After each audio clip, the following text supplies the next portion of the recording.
Dia selalu sholat tepat waktu, tapi bisnisnya bangkrut. Tetangganya yang sering mabuk malah naik jabatan. Anak soleh meninggal muda, sementara penjahat panjang umur. Ini bukan sekedar pertanyaan filosofis, ini adalah luka hati yang berdarah dalam diam. Ya Allah, aku taat padamu. Mengapa ibuku sulit?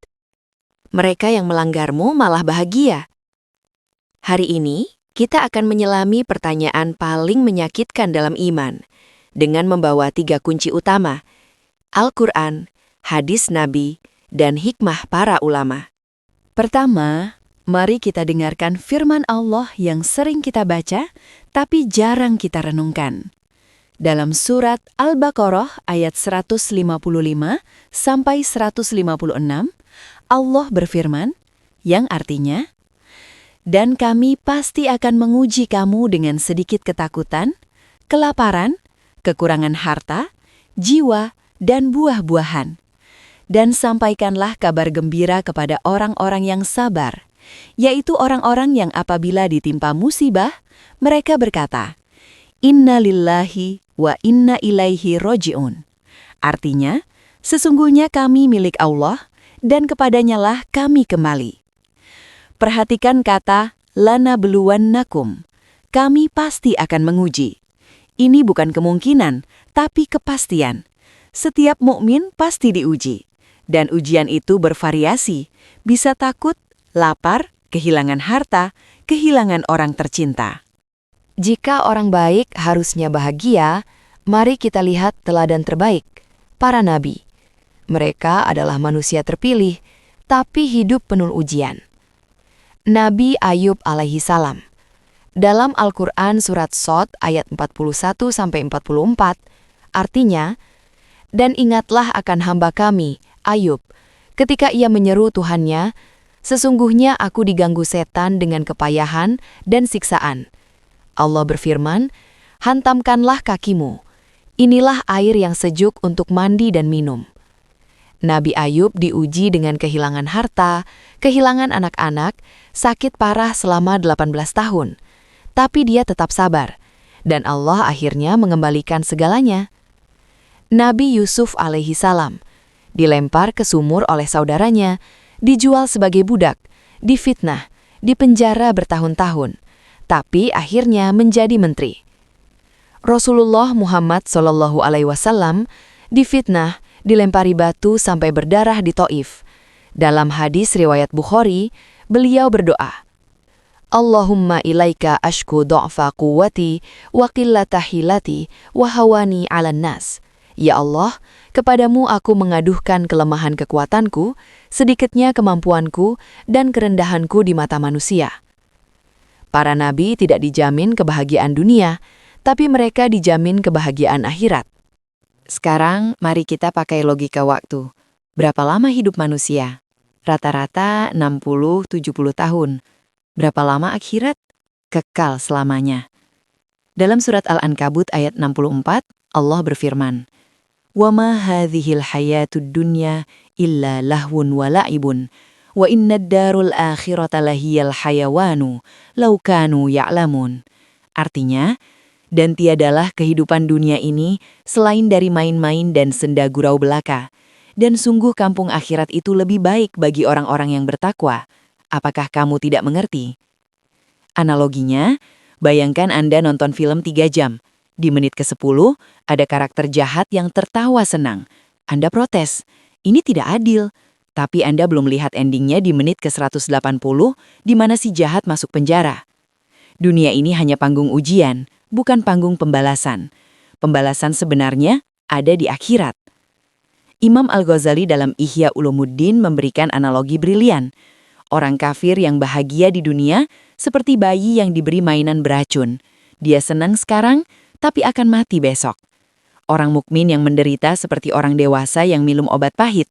Dia menderita sekarang, tapi akan sehat selamanya. Apa sebenarnya kebahagiaan? Apakah mobil mewah, rumah besar, atau ketenangan hati? Rasulullah SAW bersabda dalam hadis riwayat Bukhari, "Laisal ghina an kasratil aradi, walakinnal ghina ghinan nafsi. Artinya, kekayaan bukanlah dengan banyaknya harta, tetapi kekayaan yang sebenarnya adalah kekayaan hati. Orang jahat mungkin kaya materi, tapi hatinya miskin, gelisah, takut, tidak tenang.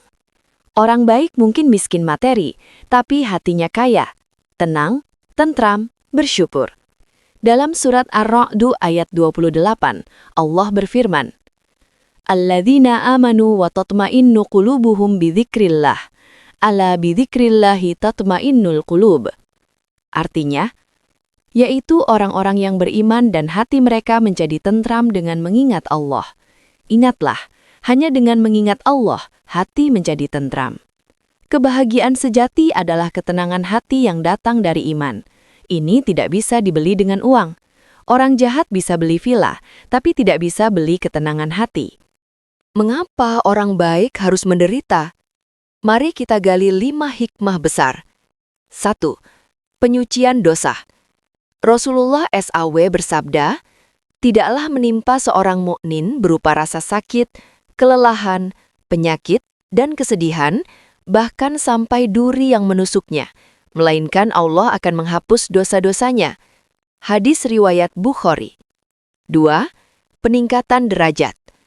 Setiap ujian yang disikapi dengan sabar akan meninggikan derajat di sisi Allah. 3.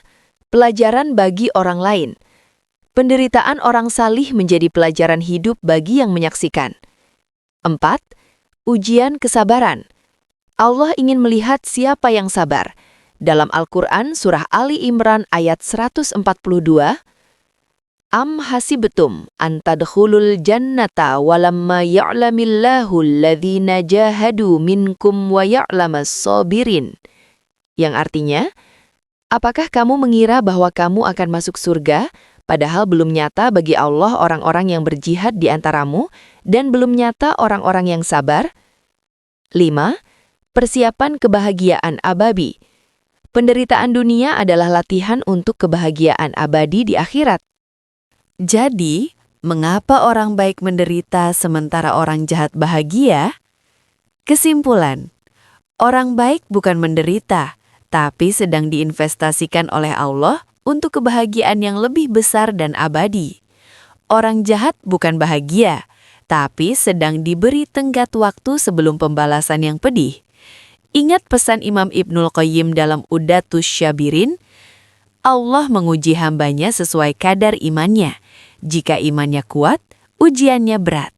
Jika imannya lemah, ujiannya ringan. Ujian Anda hari ini adalah tanda cinta Allah dan bukti kekuatan iman Anda. Rabbana afrig alaina sobron wa thabit aqdamana wangsurna alal qaumil kafirin.